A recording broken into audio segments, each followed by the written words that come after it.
माता पार्वती की परीक्षा, मगरमच्छ ने कैसे ली माता पार्वती के कठोर तप की परीक्षा, जानिए ये पौराणिक कथा।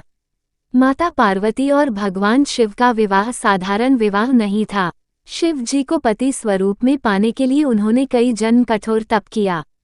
माता पार्वती ने कठोर तपस्या के बाद भगवान शिव को पति स्वरूप में पाया था, लेकिन क्या आप जानते हैं कि उनकी कठोर तपस्या के बावजूद भी भगवान शिव ने स्वयं उनकी कड़ी परीक्षा ली। माता पार्वती और मगरमच्छ की पौराणिक कथा काफी प्रचलित है, जिसमें शिव जी उनकी परीक्षा ले रहे हैं। भगवान शिव को प्रसन्न करना माता पार्वती के लिए बेहद मुश्किल रहा, लेकिन उनके संकल्प और दृढ़ निश्चय ने उन्हें भगवान शिव को साक्षात पति रूप में दिला दिया। भगवान शिव ने लाख कोशिश की सप्तऋषियों को भी माता को समझाने के लिए भेजा कि वो भगवान शिव से विवाह के बारे में ना सोचे, लेकिन माता पार्वती अपने संकल्प पर अडिग रही और एक दिन भगवान शिव ने भी माता पार्वती की तपस्या से प्रसन्न होकर उन्हें दर्शन दिए और पूछा कि आप क्या वरदान मांगना चाहती हैं। भगवान शिव को उनकी मनोकामना पूर्ण होने का आशीर्वाद देखकर अंतर्ध्यान में चले गए। अब माता पार्वती के पास वरदान था जिससे वो बेहद खुश थी। 108 जन्मों की कठोर तपस्या के बाद उन्हें ये वरदान मिला था। अचानक ही कुछ देर में एक बच्चे के रोने और चिल्लाने की आवाजें आने लगी। लड़का मदद की गुहार लगा रहा था। उसकी आवाज सुनते ही माता पार्वती नदी के किनारे जा पहुंची और देखा कि उस लड़के को एक मगरमच्छ ने जकड़ रखा है।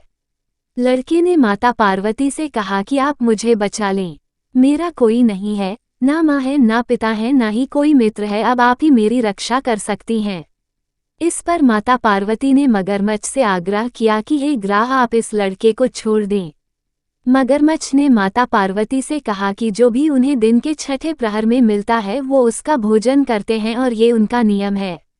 पार्वती माता के कई बार समझाने पर भी जब मगरमच्छ नहीं माना तो माता पार्वती ने मगरमच्छ से पूछा कि आप इसे छोड़ दें और इसके बदले में आपको क्या चाहिए, आप वो बताएं, मैं आपको वो दूंगी।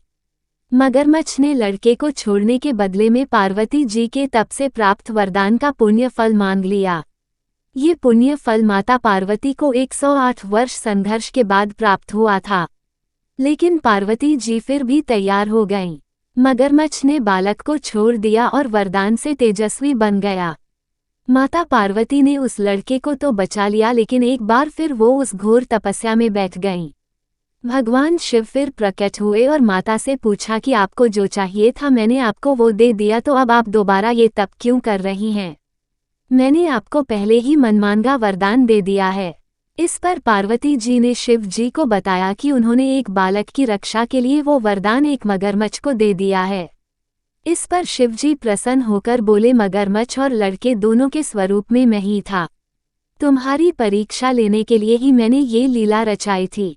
मैं तुम्हारी परीक्षा ले रहा था कि तुम्हारा चित्त प्राणिमात्र में अपने सुख दुख का अनुभव करता है या नहीं। भगवान शिव ने कहा, अनेकों रूप में दिखने वाला मैं ही एक सत्य हूँ, अनेक शरीरों में नजर आने वाला मैं निर्विकार हूँ। इस तरह पार्वती जी शिव जी की परीक्षा में उत्तीर्ण हुई और उनकी अर्धांगिनी बनी।